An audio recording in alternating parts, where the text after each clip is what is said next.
সুপ্রিয় দর্শক বন্ধুরা, আসসালামু আলাইকুম। দেশ অথবা দেশের বাইরে থেকে প্রিয় বন্ধুগণ, ঠিক এই মুহূর্তে যে যেখান থেকে বাস্তব জীবনের গল্প শোনার জন্য আমার সঙ্গে যুক্ত হয়েছেন আমি আপন। আর যে আপন জীবনের গল্পের 1483তম পর্বে আপনাকে এই প্রতিদিনের মতো স্বাগতম জানাচ্ছি। বন্ধুগণ, আজ আমি আপনাকে শোনাবো সিলেটের ভাই মোহাম্মদ সেলিম হোসেনের জীবনের চরম আশ্চর্যজনক অলৌকিক এক ভয়ঙ্কর বাস্তব জীবন কাহিনী। বন্ধুরা, আজকের গল্পের টাইটেল ভয়ানক এক সত্য ঘটনা, নারী সেজে দুই সাপুরের সঙ্গে করে সংসার। এই গল্পটা সিলেটের প্রত্যন্ত এলাকার এক সাপুরি পরিবারে, মানে এক বেদেপল্লীর চাঞ্চল্যকর ভয়ানক বাস্তব ঘটনা। বন্ধুরা, আপনারা যারা অলৌকিকতা বিশ্বাস করেন না তাদেরকে বলি, যারা এই মুহূর্ত পর্যন্ত চট্টগ্রাম শহরের সবচেয়ে তাজ্জব জায়গা, যেটা অবস্থিত চট্টগ্রাম জিসি মোড়ের খুব কাছাকাছি বদনা শাহের মাজার, এবং যেই মাজারে রয়েছে এক বিশাল মসজিদ, শুনলে অবাক হবেন এটাই পৃথিবীর একমাত্র মসজিদ যে মসজিদে আজ পর্যন্ত কোনোদিন মাইক্রোফোন ব্যবহার করা হয়নি। বদনা সাহা মাজারের কেরামতি শুনলে আপনার শরীরের পশম দাঁড়িয়ে যাবে। যারা এই পর্যন্ত আপনার দৃষ্টিতে সেই অলৌকিক মাজার দেখেননি তাদেরকে অনুরোধ করব, ভিডিওর এই আই বাটনে ক্লিক কর অথবা ভিডিও ডিসক্রিপশনে গিয়ে কিংবা এই ভিডিও শেষ করে আপনি চট্টগ্রামের ওই চাঞ্চল্যকর অলৌকিক ভয়ঙ্কর বদনা সাহার মাজার দেখবেন এবং আজকের গল্পটা শুনবেন। গল্প শেষে মোহাম্মদ সেলিম সাহেবকে আপনার মতো করে একটা মন্তব্য কমেন্ট বক্সে লিখবেন। ধন্যবাদ সবাইকে।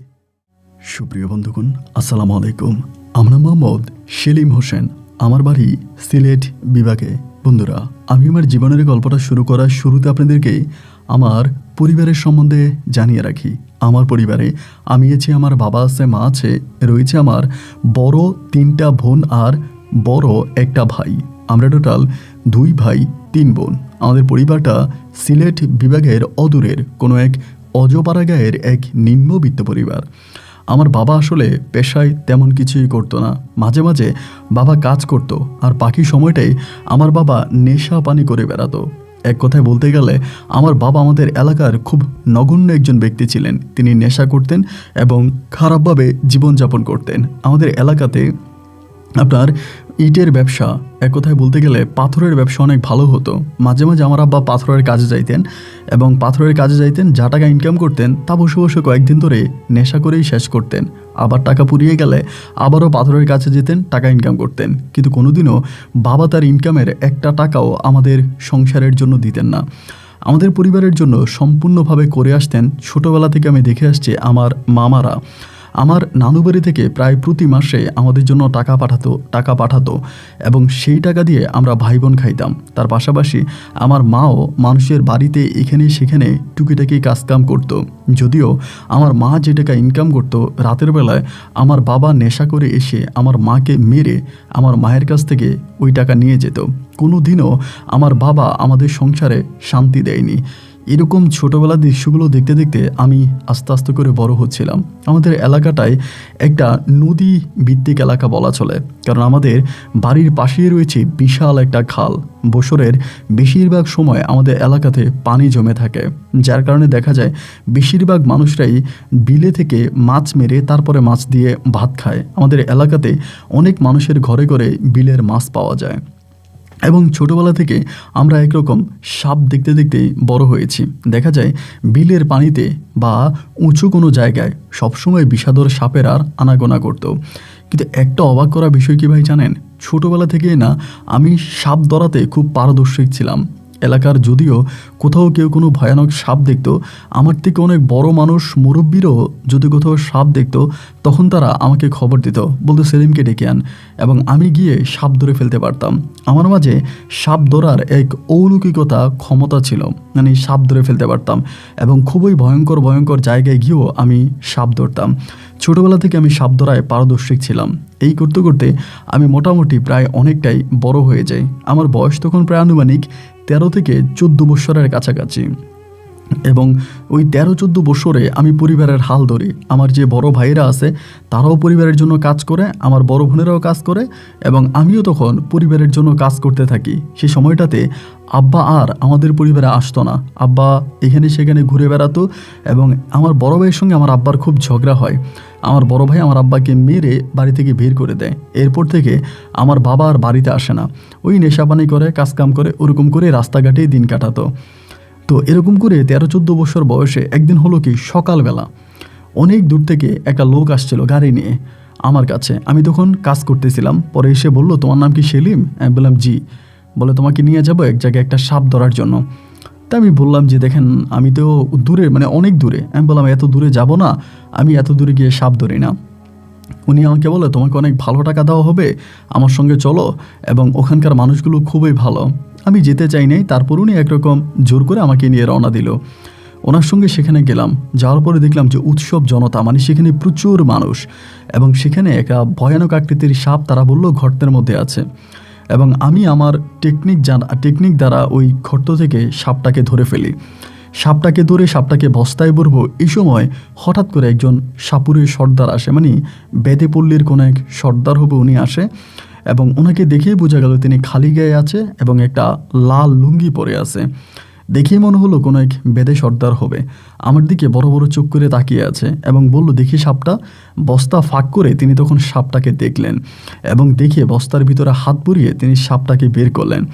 বের করে সাপের দিকে একবার তাকাচ্ছে, আমার দিকে একবার তাকাচ্ছে। খুবই ভয়ানক আকৃতির এক সাপ। এবং সাপ ধরা হলো পরে সেই গ্রামের, মানে যিনি মালিক ছিলেন, বাড়ির মালিক, তিনি বলতেছে যে সর্দার, আপনি তো আসছেন সাপ ধরার জন্য, কিন্তু সাপটা তো এই ছেলে ধরে ফেলছে। আপনাকে তো আমরা শুধু শুধু আনছি, আপনাকে তো আমরা খরচের টাকা দিতে পারবো না। ওই সর্দার তখন বলে, আমাকে খরচের টাকা দিতে হবে না, যে সাপ ধরছে তাকেই দিয়ে দেন। পরে আমাকে খরচের টাকা দিয়ে দিছে। দিয়ে দেওয়ার পরে সেই বেদের সর্দার তখন আমাকে ডাক দিল। ডাক দিয়ে আমারে বলে, তোমার নাম কি? যে আমার নাম মোহাম্মদ সেলিম। তোমার বাড়ি কই? পরে বাড়ির কথা বললাম। তারপর বলে, তুমি কি করো? আমি বললাম, কিছুই করি না, মাঠে ঘাটে কাজ কাম করি, গ্রামের যেখানে যে ধরনের কাজ পাই সে ধরনের কাজ করি এবং এরকম করি। বলে, তুমি কি সাপ ধরা শিখেছিলা? আমি যে না, আমি কখনোই সাপ ধরা শিখি নাই। বললো, সাপ ধরা যদি নাই শিখো তাহলে তুমি এভাবে সাপ ধরো কী করে? আমি বললাম, ছোটোবেলায় তো আমাদের এলাকাতে সবসময় পানি থাকতো এবং সবসময় পানি থই থই করতো। আমাদের এলাকাটা একটু বিলের এলাকা, যার কারণে দেখা যায় সবসময় পানি ভরপুর থাকতো। তো আমি বেশিরভাগ সময় সাপ ধরতাম। ছোটোবেলা থেকে সাপ ধরার একটা ভালো অভিজ্ঞতা আমার আছে, সেখান থেকে ধরি। উনি আমাকে বলে, তুমি যে সাপটা ধরেছো সেটার নাম কি জানো? আমি বললাম, না, আমি তো সেই সাপের নাম জানি না। উনি বলে, এটা কি জানো, এই সাপে যদি তোমাকে কামড় দিত তাহলে কিন্তু তুমি মারা যাইতা, এটা কি তুমি জানো? আমি বললাম, দেখেন, আমার এই সাপে অনেকবার কামড় দিছে, কিন্তু এতে আমি মারা যাই নাই। আমাকে অনেক ভয়ানক ভয়ানক সাপে কামড় দিছে, কিন্তু সাপে কামড় দিলে আমার শরীরে সাপের বিষটা থাকে না। উনি বলে, কি বললা, তোমার শরীরে সাপের বিষ থাকে না? আমি বললাম যে না, সাপে কামড় দিলে পরে আমার শরীরে সাপের বিষ থাকে না। এইটা বলার পরে ইনি তখন তার ব্যাগ থেকে একটা কালো কড়ি বের করলো। কালো একটা কড়ি বের করে এই কড়িটা আমার কপালের মধ্যে এভাবে ধরলো। মুহূর্তের মধ্যে আমি দেখলাম আমার পুরো শরীরটা কেমন জানি গরম হয়ে যাচ্ছিল। ওনার হাতটা আমি ধাক্কা দিয়ে সরাই দিলাম এবং আমি বললাম, আমি চলে যাব। উনি বলল, বসো, আর একটু কথা বলি। এরপর আমাকে বললো, তোমার পরিবারে কে কে আছে? আমি বললাম যে আমার পরিবারে এই সদস্য আছে। উনি বলে, কালকে আমি তোমার বাড়ি যাব, তোমার আম্মাকে বইল। আমি বললাম, কেন যাবেন? উনি বলে, যাব, এমনিই যাব। তা আমি তখন আমার বাড়ির ঠিকানা ওনাকে লিখে দিই কাগজে, মানে উনি লেখে কাগজে, এবং আমি সেখান থেকে তখন চলে আসি। পরের দিনে আমি সকালবেলা বিলে গেলাম কাজ করার জন্য। আমার বড় বোন এসে আমারে বলতেছে যে, এই ঘটনা সেলিম, তোরে কোন লোক জানি খুঁজতে আসছে। পরে আমি বাড়ির দিকে আসছি, এসে দেখি যে ওই সর্দার, মানে বেদের সর্দার। অনেকে দেখি তো আমি অবাক। সেদিন কিন্তু উনি পায়জামা পাঞ্জাবি পরে আসছে, কোনো ভেদের কাপড় চোপড় পরে আসে নাই, মানে সাপুরুদের কোনো কাপড় পরে নাই। তো ওনাকে দেখে একটু অবাক হয়ে তাকিয়ে রইলাম। উনি আমাকে বলে, আমার মা বলে, কী রে? আমি বললাম, মা, উনি গতকালকে আমার সঙ্গে পরিচয় হয়েছে অমুক জায়গায় এবং উনি হচ্ছে বেদেপল্লীর সর্দার। মা বলে, আমাদের বাড়িতে কেন আসছে? আমি বললাম, তা তো জানি না। পরে আমি জিজ্ঞেস করলাম যে, সর্দার, আপনি আমাদের বাড়িতে কেন আসছেন? সর্দার তখন আমার আম্মাকে বলল যে, মারে, তোর ছেলেটার মাঝে এক অলৌকিক ক্ষমতা আছে। এক অলৌকিক ক্ষমতা তোর ছেলের মাঝে আছে, যেটা সাধারণ ছেলেদের মাঝে নাই। আমি তোর ছেলেটাকে সাথে করে আমার দলে নিয়ে যেতে চাই, তুই কি দিবি? আমার মা তখন বলল, এটা আপনি কি বলেন? আমরা হচ্ছি উপজাতির মানুষ, বা আমরা হচ্ছি সাধারণ মানুষ, আপনারা তো বেদে, আপনাদের সঙ্গে তো আমার ছেলে যেতে পারবে না। বেদের ওই সর্দার তখন আমার আম্মাকে বলল, মানুষে মানুষে এত বিভাজন তৈরি করো না মা, তোমার সন্তান যদি যেতে চায় তাকে আমার সঙ্গে দাও, আমি এত টাকা বেতন দিব। টাকার কথা শুনে আমার চোখ তখন কপালে উঠে গেল। আমি আমার মাকে বললাম যে, মা, যাই না, গেলে কী হবে? আমার মা বলে, না না না, আমি তোর ওই বেদেদের সঙ্গে যেতে দিব না। বেদেপল্লীর সর্দার তখন বলল, আমি চলে গেলাম অমুক জায়গায়, আমরা আপাতত ভাসমান বাড়ি করেছি, আমরা আপাতত এখানে আসি, যদি তুমি কখনো যাও সেখানে যাইও। তো তার ঠিকানাটা লিখে দিয়ে বেদের ওই সর্দার দুপুরে আমাদের ঘরে খাওয়া দাওয়া করে এবং এরপর তিনি চলে যায়। রাত্রেবেলায় খাওয়া দাওয়া শেষ করে আমি তখন মাকে বললাম, মা, বেদের সর্দার যেটা বলল উনি তো খুব বেশি খারাপ বলে নাই। আমি তো একটা চাকরিও করতে পারি। এই যে বিভিন্ন মানুষ আমাকে ডেকে নেয় সাপ ধরার জন্য, আমি যাই সাপ ধরি, তারা আমার টাকা পয়সা দেয়, এটা তো খারাপ কিছু নয় মা। বেদের সর্দার যদি আমাকে নিয়ে যেতে চায় আমি ওনার সঙ্গে যাই, উনি আমাকে মাস শেষে বেতন দিবে। আমার মা বলে যে না, আমি তোরে কখনোই ওইখানে যেতে দিব না। এইভাবেই 2 থেকে 3 দিনের মতো কেটে গেল। দেখা যায় আমি যেতে চাই কিন্তু আমার মা আমাকে দেয় না, ওইখানে আমার মা আমাকে যেতে দিবে না। একটা পর্যায়ে হঠাৎ করে দেখলাম যে পারিবারিক অনেক অভাব ভাই। বড় ভাইয়েরা নিজেদের মতো করে চলতেছে, পরিবারে কোনো টাকা পয়সা দেয় না। মা একজন আছে, বড় 2টা বোন আছে, তাদেরও বিয়ের বয়স পেরিয়ে যাচ্ছে। আমি তাদেরকেও বিয়ে শাদী দিতে পারি নাই। আমি একরকম খুব ঝামেলার ভিতরে পড়ে যাই এবং এক পর্যায়ে মাকে না জানাইয়া আমি তখন ওই বেদে পল্লীতে রওনা দিই। মাকে না বলিয়ে ওই বেদেদের দলের সঙ্গে আমি যুক্ত হয়ে যাই এবং সেই বেদে পাড়ায় যাওয়ার পরে দেখলাম তারা নৌকা করে নদীর পাড়ে মানে খালের পাড়ে এরকম ভাসমান চরের মধ্যে ঘর নির্মাণ করেছে। তাদের বেশিরভাগ ঘরগুলো এই নৌকায় এবং 2-1টা পাড়ের মধ্যেও আছে। সেখানে গিয়ে বেদের ওই সর্দারের সঙ্গে আমার দেখা হয়। ওনার সঙ্গে হ্যান্ডশেক করলাম। উনি আমারে বললো তুমি আসছো? আমি বললাম জি। আমি আপনার সঙ্গে সাপ ধরবো, আমি আপনার সঙ্গে যাব। উনি বলে তোমার মায়ের অনুমতি নিছো? আমি যে না, আমার মা তো আমাকে অনুমতি দেয় নাই। উনি বলেন না, তোমার মা যদি অনুমতি না দেয় আমি তোমাকে আমার দলে নিতে পারবো না, তোমাকে অবশ্যই তোমার মায়ের অনুমতি নিয়ে আসতে হবে। আমি তখন বললাম ওস্তাদ আসলে মূলত আমার মা আমাকে অনুমতি দিবে না। মা কখনোই চায় না যে আমি এই বেদে পল্লীতে আসি আপনাদের সঙ্গে সাপ ধরি। সাপ ধরাটাতে আমার আম্মা পছন্দ না, আমার আম্মা এটাতে ভয় পায়। আর একে তো বেদে পল্লী আমি চলে আসবো, এই জন্য মা দিচ্ছে না। তো উনি রাজি হয় না। তারপরও আরও বেদে পল্লীর আরও 2-1টা ভাই বুঝাইলো যে যদি থাকতে চায় বা ও তো এখন বড়, ছোট না, তো রেখে দেন। তো এরকম করে আমি তখন বেদে পল্লীতে থাকতে শুরু করি। পুরো 1 মাস ওনাদের সঙ্গে থাকি। তারা আমার বিভিন্ন জায়গায় নিয়ে যায় এবং নিয়ে যাওয়ার পরে আমি সেখানে সাপ ধরি। আমি সাপ ধরি, তাদেরকে দিই এবং তাদের সঙ্গে বিভিন্ন কাজ করি এবং মাস শেষে ওই বেদের সর্দার আমাকে একটা টাকা দেয়। শুধু সাপ ধরাই আমার কাজ, আর কিছু না। ওনাদের সঙ্গে যাই, বিভিন্ন জায়গায় সাপ ধরি। তো ওই বেদের সর্দার তখন আমাকে টাকা দেয়। টাকা দিলে পরে আমি তখন এই টাকা আমার মাকে দেওয়ার জন্য 1 মাস পরে বাড়ি আসি। আমার বাড়িতে তখন কান্নাকাটি চলতেছে, আমার মা সবাই কান্নাকাটি করতেছে। মানে আমি হঠাৎ করে উধাও হয়ে গেছি। তারা ভাবছে হয়তো আমি মারা গেছি বা আমি চলে গেছি। বাড়িতে যাওয়ার পর সবাই চিৎকার চেঁচামেচি কান্নাকাটি করতেছে। ওই সময়টাতে আপনার মোবাইল ফোন ছিলই না, মানে মোবাইলের আবিষ্কার আমাদের ওই এলাকাতে নাই। মোবাইলে একটা কল্পনার বিষয় ছিল। যখনকার ঘটনা আমি আপনাকে বলতেছি সেই সময়তে। তো একটা পর্যায়ে তখন আমি করলাম কি, আমার মাকে বললাম যে আমি এমনি বেদেপল্লির ওখানে কাজ করছি কয়েকদিন ধরে, তো ওনারা আমাকে ভালো টাকায় বেতন দিছে। সর্বদিক থেকে ওই বেদেপল্লির কাজ ঠিক আছে মা, আমি ওখানে যাবো, আমি ওখানে কাজ করব, ওখানে কাজ অনেক ভালো। তাই মা বকবক করে দিতে চায় না। তো আমার বড় ভাবি তখন ছিল ঘরে, আমার বড় ভাইয়ের বউ। তা বড় ভাইয়ের বউ তখন আমার আম্মাকে বললো আরে ও তো 1 মাস কাজ করেই আসছে, ওর তো কিছুই হয় নাই। ও যদি এরকম ওখানে কাজ করে মাসে মাসে টাকা দেয় তাহলে তো আমাদের সংসার উঠে যাবে, আমাদের পরিবারে আর তেমন কোনো অভাব থাকবে না। ও যদি কাজ করতে চায় তাহলে ওরে বাধা দিয়েন না। আমার মা তখন বলে আমার একমাত্র ছেলে সাপের কামড় খেয়ে মারা যাবে, এটাকে আমি মানতে পারবো? আমার ভাবি বলে কিচ্ছু হবে না, আপনি দোয়া করেন এবং দোয়া করে ওরে ছেড়ে দেন, ও যাক, ও অনেক টাকা ইনকাম করতে পারবে, ওখানে গেলে ও ভালো থাকবে। তো ভাবি বলার পরে আম্মা তখন মোটামুটি একটু চুপ হয়ে যায়। যখন ভাবি বলে আম্মা তখন আর কোনো কথা বলে না। এরপরে আমি আবারও সেই বেদেপল্লির ওখানে চলে যাই। এবার বেদেরা এখান থেকে আরেকটা জায়গায় স্থানান্তর হয়, এই জায়গা থেকে ওই জায়গায়। সে সময় আমি নিজেও একজন বেদে দলের মানুষ হয়ে যাই। আসলে এটা শুনতে খুব অবাকই লাগে। অনেকেই হয়তো আমাদের এলাকার এখনও বিশ্বাস করে না যে আমি বেদেপল্লিতে আমার জীবনের এই বয়সগুলো কাটিয়েছি। গ্রামের সবাই বা এলাকার সবাই মনে করতো যে আমি শহরে বন্দরে চাকরি করি, সেখান থেকে মাসে মাসে বাড়িতে আসি। কিন্তু আসলে মূলত আমি শহরে বন্দরে কাজ করতাম না, আমি বেদে দলের সঙ্গে কাজ করতাম। তো বেদে দলের অন্য যারা মানুষ ছিল তারা বেদের ওই সর্দারকে বলতো যে আপনি এই ছেলেকে কেন রাখছেন, সাপ তো আমরাই ধরতে পারি, ওরে আমরা সাথে করে নিয়ে যাই, ও কি এমন সাপ ধরে, ওকে মাস শেষে আপনি টাকা দিচ্ছেন, এটা কেন করতেছেন? এতে তো আমাদের অর্থের ক্ষতি হচ্ছে, ওর তো আমাদের প্রয়োজন নাই। বেদের সর্দার তখন সবাইকে বলল যে এই ছেলেটা যদি আমাদের দলের সঙ্গে থাকে তাহলে আমাদের দল নিরাপদ এবং ওর সঙ্গে কিছু অলৌকিক ক্ষমতা আছে। তো সবাই তখন সর্দারের উপরে তার কেউ কথা বলে না, সবাই তখন চুপ হয়ে গেল। তো এই বেদের দলের সঙ্গে আমি তখন থাকতেছি এবং 3 নম্বর জায়গাটা যখন তারা স্থানান্তর করে তখন আমার বয়স প্রায় মোটামুটি অনেক হয়ে যায়। সে সময় তো আমি বেদের দলের সঙ্গে প্রায় 4 থেকে 5 বছরের মতো কাজ করি এবং সম্পূর্ণ ওদের সঙ্গে আমার জীবনযাপন। তখন বাড়িতে খুব একটা যাই না, হয়তো মাঝে মাঝে যাই, নয়তো যাই না, এই যাওয়া হয় এই যাওয়া হয় না, এরকম, মানে পার্মানেন্ট আর বাড়িতে যাইতাম না। ওদের সঙ্গেই থাকতাম।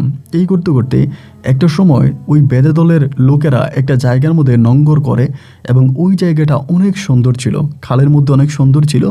এক পাশে ছিল একটা গ্রাম এবং অন্য পাশে ছিল একটা ছোট পাহাড়। পাহাড়ের ওই চূড়ায় আমরা তখন ঘর বাঁধি, পাহাড়ের চূড়ায় ঘর বাঁধি এবং যে খাল আছে খালের পানি ব্যবহার করি।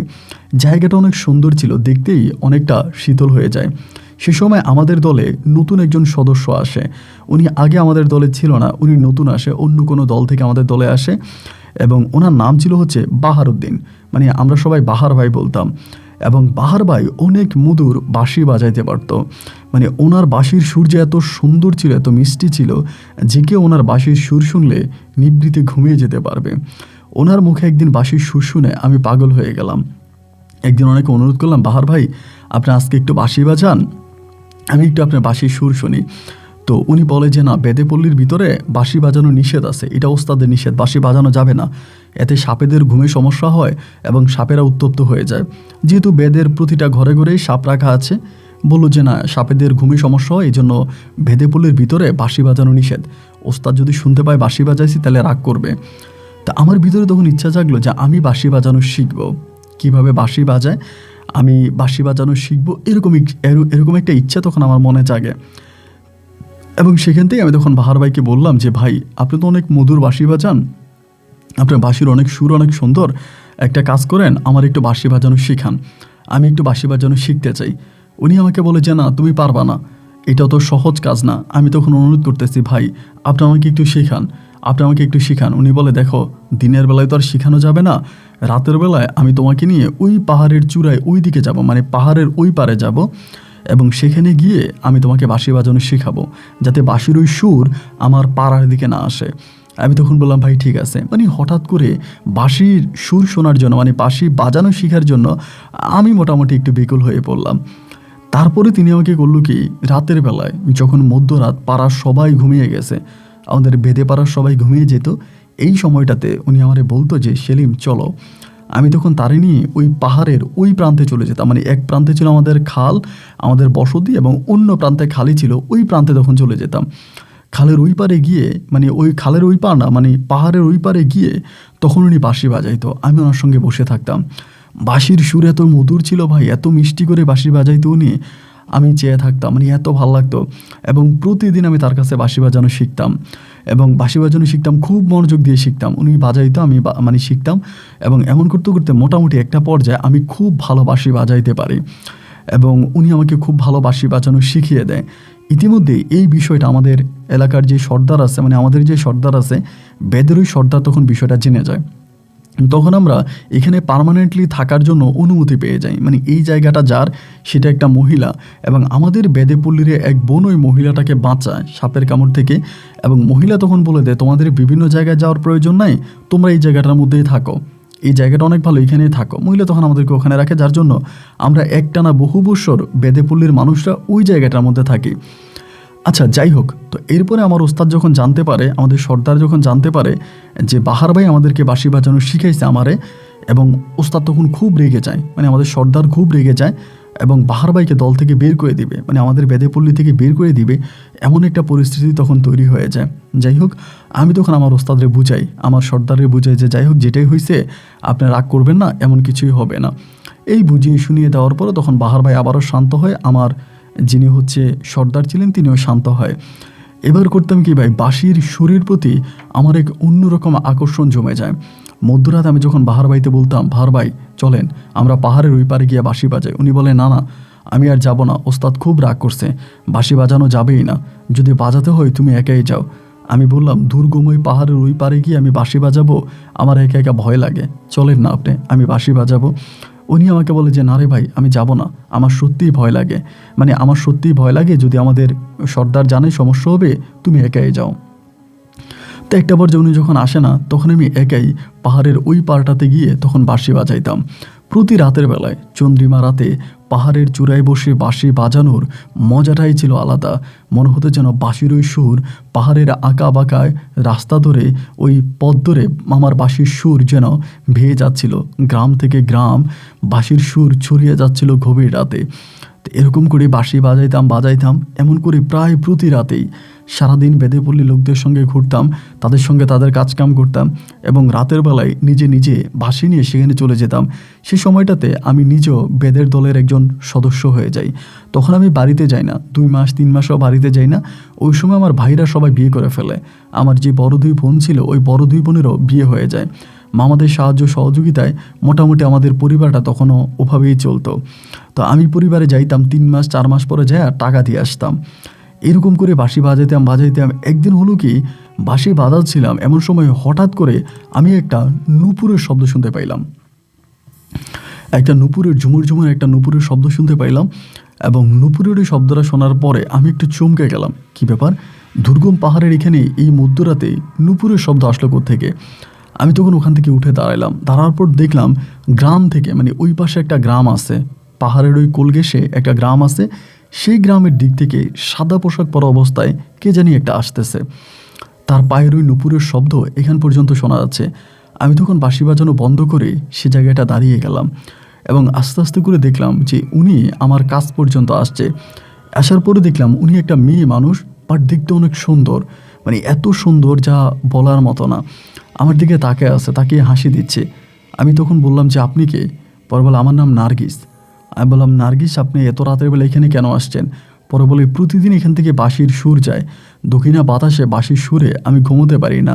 বাঁশির সুর আমার খুব ভালো লাগে, কে এত সুন্দর করে বাঁশি বাজায় তারে দেখার জন্য আমি আসছি।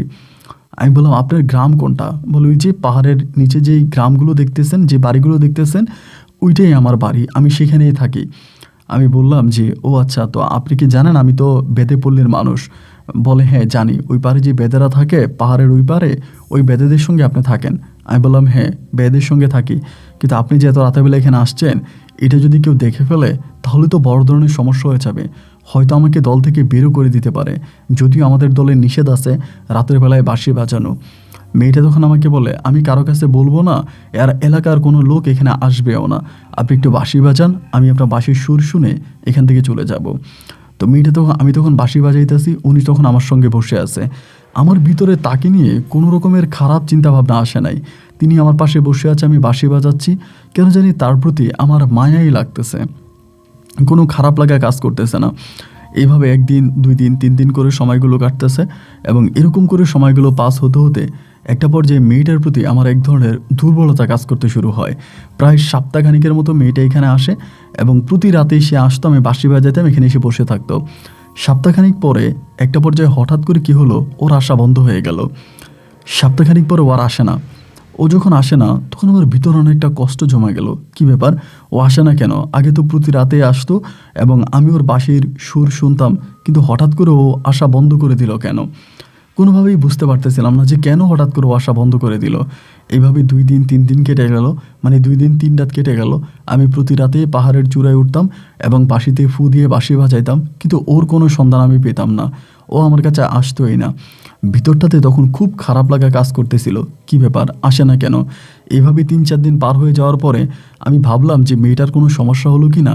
একদিন দিনের বেলায় আমি সেই পাড়ার দিকে হাঁটতে গেলাম, এমনি হাঁটতে গেছি যে মেয়েটা যে আসে না, কি হয়েছে ওইটা জানার জন্য। তো ওই দিন পাড়াতে হাঁটতে যাওয়ার পরে আমি কাউকেই দেখতে পাই না, মানে পাড়ার ভিতরে তার ঢুকতে পারি না, বাইরে থেকে আমি দেখে চলে আসছি। এবং পরের দিন আমি আবারও কাজে না গিয়ে, আমি যাইতাম না, শরীর খারাপ বলে সর্দারকে বুঝিয়ে শুনে আমি আর কাজে যাইতাম না গিয়ে এরপরে রাতেও আমি আবারও সেই পাড়ার দিকে গেছি, মানে রাতে বলতে দিনের বেলায়। এবং যাওয়ার পরে ওই সময়টা বিকাল ছিল, সেখানে পাড়ার অনেকগুলো লোক কী জানি করতেছিল। তো আমি গতকালকে গেছি তাও তারা দেখছে এবং আজকে গেছি তাও দেখছে। তো তারা কিন্তু প্রায় অনেকেই জানে আমি বেদে পল্লীতে থাকি, ওরা কিন্তু আমার চিনে। আমাকে দেখে তখন ডাক দিছে, সেলিম ভাই বলে ডাক দিছে।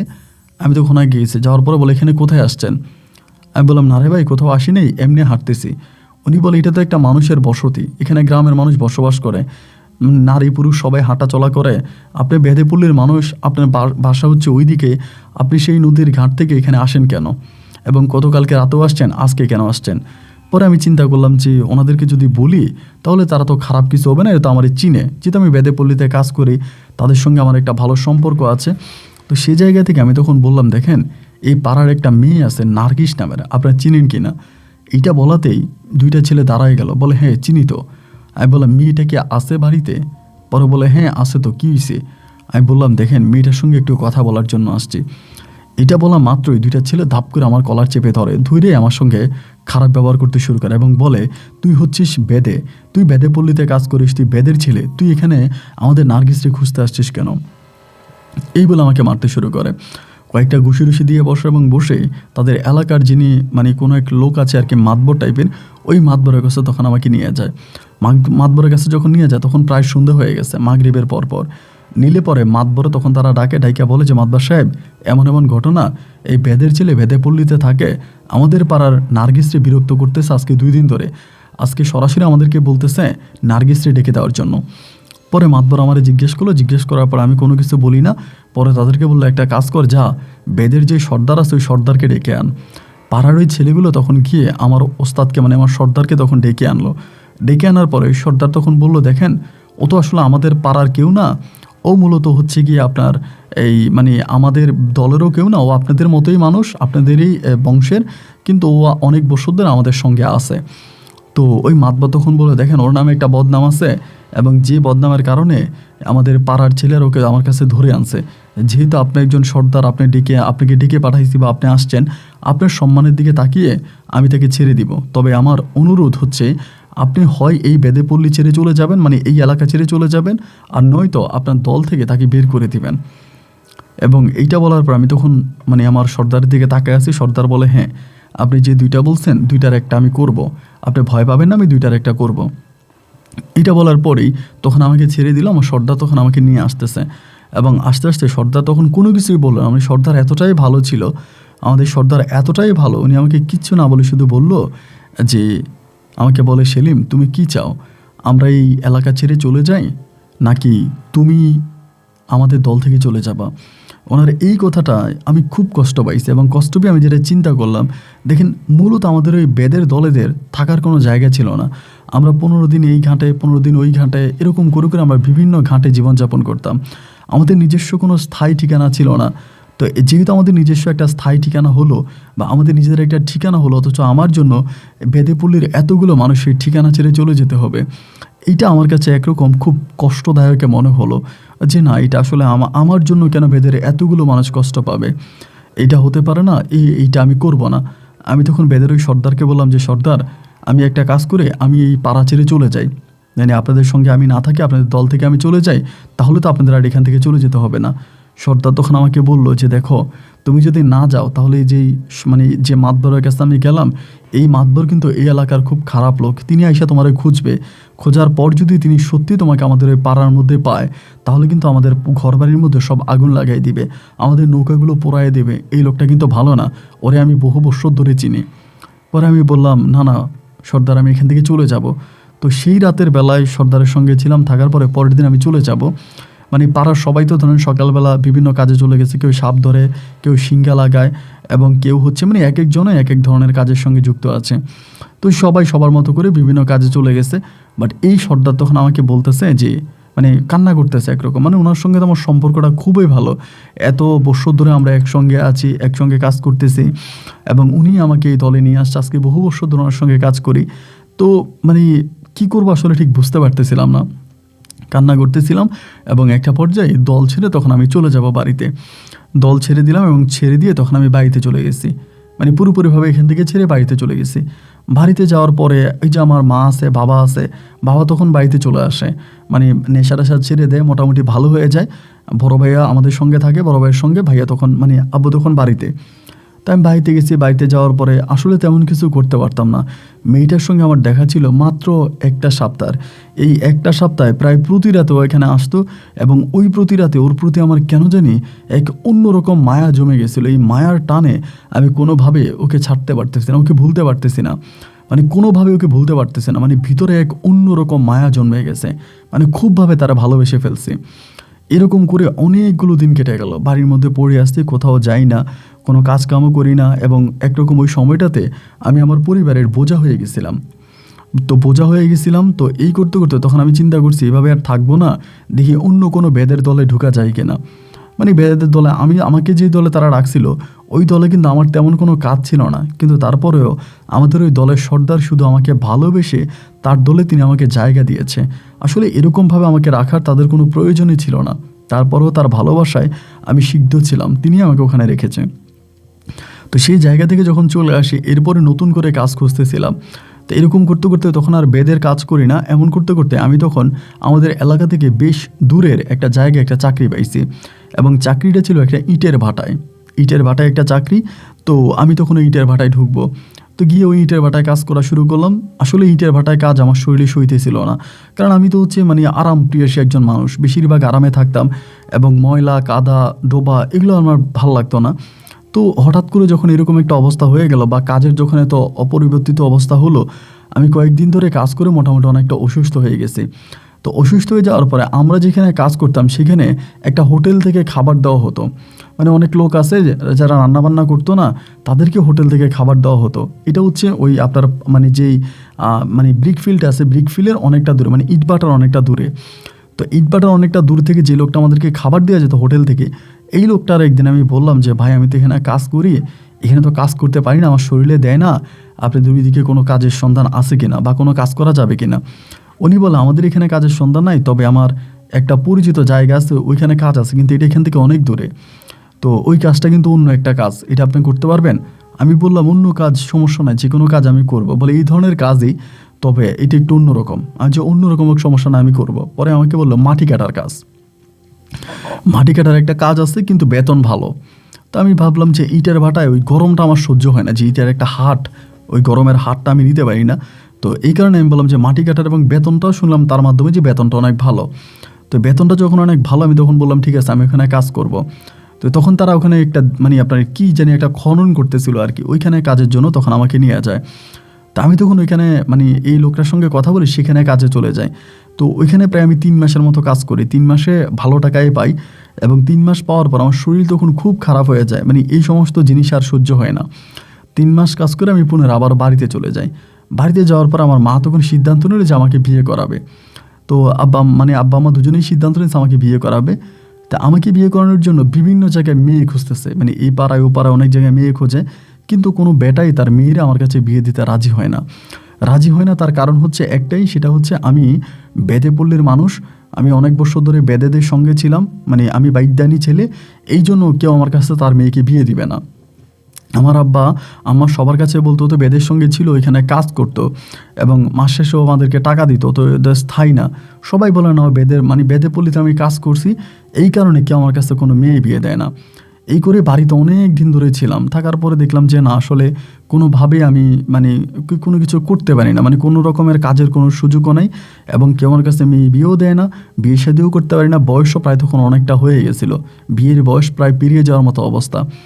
সে সময়তে আসার পরে আমি সিদ্ধান্ত নিলাম আমি বেদের অন্য কোনো গ্রুপের সঙ্গে যোগাযোগ করব। বেদে পল্লীর যে কাজ, সেই কাজ আমি জানতাম, সিঙ্গা লাগানো, এটা বিক্রি করা, ওইটা বিক্রি করা, সাপ ধরা, বা ওরা যে ধরনের কাজগুলো করে, এই সমস্ত কাজ কিন্তু আমার জানা ছিল। তো আমি চিন্তা করছি যে আমি ওদের কোনো একটা দলে ঢুকে যাব। এই চিন্তা করে এবার আমি দল খুঁজতে শুরু করি। এই করতে করতে করতে করতে মোটামুটি অনেক দূরে একটা দলের সন্ধান পাই, এবং সেই দলে যাওয়ার পরে সেই দলের যে সর্দার ছিল, ওই সর্দারের সঙ্গে তখন কথা বলি। সর্দারের সঙ্গে কথা বলার পরে ওই সর্দার তখন আমাকে বললো যে ঠিক আছে, তুমি আমাদের দলে কাজ করো। তো ওদের দলে যখন আমি কাজ করতে গেলাম, আমি যেদিন কাজ করতেছি তার 2 দিন পরে, প্রথম দিন তো কেটে গেল, পরের দিন আমি হঠাৎ করে ওই দলের মধ্যে আমার ওই বাহার ভাইকে দেখতে পেলাম। বাহার ভাইকে দেখতে পেলাম, যে ওই যে বাহার ভাই আমাকে বাঁশি বাজানো শিখাইছে ওই দলে। তো ওনাকে দেখে আমি মোটামুটি একটু অবাকই হয়ে গেলাম যে বাহার ভাই এখানে। পরে আমি বাহার ভাইকে বললাম যে ভাই, আপনি এই দলে? পরে বলে, আমি তো এই দলে কাজ করি, আমি তো ওইখান থেকে চলে আসছি, মানে সেই দল থেকে চলে আসছি। আমি বললাম, সেই দল থেকে চলে আসলেন কেন? আপনি তো সেই দলে ভালোই ছিলেন, ওই দলে আপনি ভালোই অবস্থানেই ছিলেন, কিন্তু ওই দল থেকে চলে আসছেন কেন? বলে, ভাই, পাহাড়ের ওই পারের একটা মেয়ের সঙ্গে সম্পর্ক হয়, এবং সম্পর্ক হওয়ার পরে আমি ওই মেয়েটার সঙ্গে পালায়া চলে আসি, এবং ওই মেয়েটাকে আমি বিয়ে করছি। তো বিয়ে করার কারণে ওই দল ছেড়ে দিছে, আমি নতুন দলে চলে আসছি। আমি বললাম, আপনি ওই পাড়া থেকে নতুন একটা মেয়ের সঙ্গে প্রেম করছেন, কোন পাড়ায়? পরে বলে, পাহাড়ের ওই পাশের ওই গ্রামের। তো যেই গ্রামের কথা বললো, মূলত ওই গ্রামে নার্গিসটা বসবাস করতো, মানে নার্গিসের বসবাস। তো আমি তখন বললাম যে ওই পাড়ায় বিয়ে করছেন, ওই পাড়ার কারণেই তো আমার সেখান থেকে আমাকে চলে আসতে হলো, ওই দল থেকে আমাকে চলে আসতে হলো। আমি সেই পাড়ায় গিয়েছিলাম।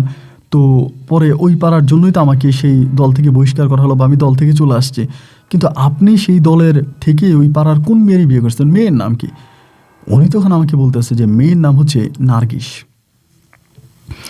যখন নার্গিস বলল, আমি তখন মনে হয় যেন জায়গায় ঘুরে পড়ে যাব। পরে আমি বললাম, বাহার ভাই কিছু না মনে করলে আমি কি আপনার ওয়াইফকে একটু দেখতে পারি? উনি বলে, ও তো এই দলেই আছে, তবে ও ঘর থেকে খুব একটা বের হয় না, সারাক্ষণও আমাদের ঘরের ভিতরেই থাকে, মানে ওই নৌকার মধ্যেই থাকে। তো এই কথা বলার পরে তিনি তখন আমাকে এইখানে ওরে দেখতে নিয়ে গেল। আমি ওর দিকে দেখলাম এবং আমি সেই ভালোবাসার মানুষ যার সঙ্গে আমার 1 সপ্তাহ সম্পর্ক। তোর দিকে তখন তাকায় আসছে, ও আমার দিকে তাকাইছে। পরে আমি বললাম, বাহার ভাই আপনি অনেক ভাগ্যবান, অনেক ভালো একটা বউ পাইছেন। উনি বলে, হ্যাঁ সত্যি অনেক ভালো বউ পাইছি। তো এরপর ওনার সঙ্গে আমি কথাবার্তা বলতাম। তো আমি ওনার কাছে জিজ্ঞেস করি কীভাবে বা কী। পরে বলে, আমি ওই জায়গায় যাইতাম, মাঝে মাঝে যাইতাম, জায়গাটা ভালো লাগতো। তো রাতের বেলায় মাঝে মাঝে তুমি চলে আসার পর আমি সেখানে যেতাম, বাঁশি বাজাইতাম, মন টন খারাপ লাগলে বাঁশি বাজাইতাম। এবং সেখানেই তার সঙ্গে আমার পরিচয় হয়। সে আসে এবং সে বেদেপল্লীর লোকদেরকে অনেক পছন্দ করে। আমাকে বলল বেদেদের তার অনেক পছন্দ, এবং আমি তারে প্রস্তাব করলাম যে চলো আমি পালিয়ে তোমাকে বিয়ে করব। তো এরপরে সে তার সঙ্গে আমি ওই বেদেপল্লী থেকে পালাইয়া যাই, এবং পালিয়ে আমি একটা সমতলে যাই, সেখানে থাকি কয়েকদিন ধরে। এবং কোনো রকমের অন্য কোনো কাজকাম তো আমি জানি না, করতে পারি না, যেহেতু আমি বেদের ছেলে, যার জন্য আমি আবারও ওই বেদেপল্লীতে চলে আসি। তবে ও আমার সঙ্গে থাকে। আমি বললাম, ভাই এত সুন্দর একটা মেয়ে এবং তার পারিবারিক অবস্থা এতটা ভালো, অথচ এই মেয়েটা একটা বেদেপল্লীর ছেলেকে বিয়ে করে তার সঙ্গে নৌকার ভিতরে থাকে, এটা আমার কাছে সত্যিই ভাই এক অবাক, মানে অবিশ্বাস্য অবাক লাগতেছে। উনি আমাকে বলে, হ্যাঁ ও আমাকে অনেকটা পছন্দ করে, ভালোবাসে, যার কারণে ও আমার সঙ্গে চলে আসছে। তা আমিও তখন মনে করেছিলাম যে হয়তো নার্গিস, তো আমি বাঁশি বাজাইতাম, আমার বাঁশির সুর শুনে আমার কাছে আসছিল, 1 সপ্তাহ আমার সঙ্গে ছিল, এরপর আবারও চলে গেছে। তো যাই হোক, ওনার সঙ্গে আছে, সম্ভবত ওনার সঙ্গে ভালো আছে।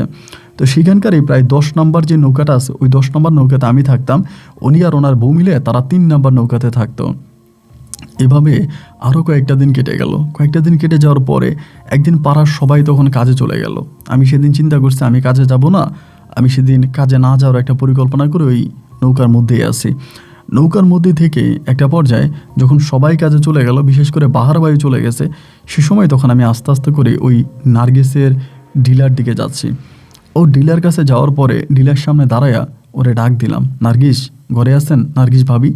2 বার ডাক দেওয়ার পরে ও তখন ভিলার সামনে যেই আপনার ইয়েটা আছে, চাউনিটা আছে, ওইটা খুলে দিছে, দিয়ে একটা হাসি দিয়ে আছে। আমি বললাম, ভিতরে আসবো? বলে, আসেন। তা আমি তখন ভিতরে গেছি, গিয়ে ওখানে বসছি। বসার পর আমি জিজ্ঞেস করলাম, ভালো আছেন? বলে, হ্যাঁ ভালো আছি। কিন্তু তার চোখে মুখে আমি কেমন জানি একটা অন্যরকম ভয় ভীতি দেখতেছিলাম, একটা আতঙ্কিত দেখতেছিলাম। আমি তখন বললাম যে, এটা কি আপনি একটা কাজ করলেন, আমার সঙ্গে দেখা করলেন, আমার সঙ্গে প্রেম করলেন, আমার সঙ্গে আপনার এত কিছু হইল, কিন্তু সবশেষ আপনি বিয়ে করলেন বাহার ভাইয়েরে, এটা কেন করলেন? পরে আমাকে বলে, আপনি তো পালায়ে গেছেন, আমি কি করব? আমি বলি, আমি তো পালায়া যাই নাই, আমি তো আপনাকে অনেক খুঁজেছিলাম, সেই টিলায় আপনাকে অনেক খুঁজেছিলাম, সেই জায়গায় আপনাকে অনেক খুঁজেছি, এবং আপনাদের পাড়ায় আপনাকে খুঁজতে গিয়ে আমি এইভাবে মায়ের খেয়ে আমাকে সেই মানে বেদেপল্লী ছেড়ে আসতে হয়েছে। তখন সে হাসে, মানে তার ভিতরে এসব নিয়ে কোনো অনুভূতি নেই। পরে আমি বললাম যে, বাহারের সঙ্গে কেমন আছেন? বলে, হ্যাঁ ভালো। এইরকম করে তার সঙ্গে আমি তখন কথাবার্তা বলি, এবং সেদিনও আমরা দুজনে প্রায় মোটামুটি অনেকটা কাছাকাছি মিশে যাই। ওর ভিতরে আমি প্রথম যখন তারে দেখেছিলাম, তখনই আমার মনে হয়েছিল যে ওর তো আমি দিনের বেলায় এভাবে কখনোই দেখি না, এই প্রথম তাকে দিনের বেলায় দেখি। এবং আমার কাছে মনে হচ্ছিল ও যেন কিছুটা মেন্টাল টাইপের, মানে কিছুটা পাগল টাইপের, অনেকটা হয় না যে একটু পাগল ধরনের, এই ধরনের। তো এবং এই বিষয় নিয়ে আমি যখন পরে বাহার ভাইয়ের সঙ্গেও কথা বলি, মানে বাহার ভাইকে জিজ্ঞেস করলাম যে, ভাই আপনার ওয়াইফের মাঝে এই ধরনের সমস্যাগুলো মনে হয় আছে? এবং বাহার ভাইও তখন আমাকে সেম কথাই বলে যে, হ্যাঁ ওর মাঝে এই ধরনের সমস্যাগুলো আছে, ও একটু মানসিকভাবে এই ভালো তো এই খারাপ। এই জন্য দেখেন না, আমাদের পাড়ার অন্য কারোর সঙ্গেও কথা বলে না, সবসময় ওটার ভিতরেই থাকে, ওর সঙ্গেই তখন থাকে। এই করতে করতে আমি আস্তে আস্তে করে ওর সুযোগ নেওয়ার চেষ্টা করতেছিলাম, মানে আপনার নার্গিসের সঙ্গে সুযোগ নেওয়ার চেষ্টা করতেছিলাম।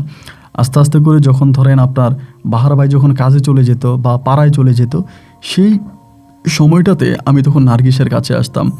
উনি পাড়ায় চলে যেত, আমি নার্গিসের কাছে আসতাম, এবং আস্তে আস্তে করে নার্গিসের সঙ্গে আমার এক ধরনের একটা ভালো লাগার সম্পর্ক আবার আগের মতো শুরু হয়। এবং মাঝে মাঝে এরকমও হতো, বাহার ভাই যখন আপনার মানে ঢিলায় থাকতো না, ঢিলা খালি থাকতো, ওই সময়ের ভিতরে নার্গিস আমার ঢিলায় চলে আসতো, মানে আমার এখানে চলে আসতো। তখন আমি একদিন কাজে যাইতাম, 3 দিন যাইতাম না, এরকম করে নার্গিসের সঙ্গে ভাব জমাইতাম।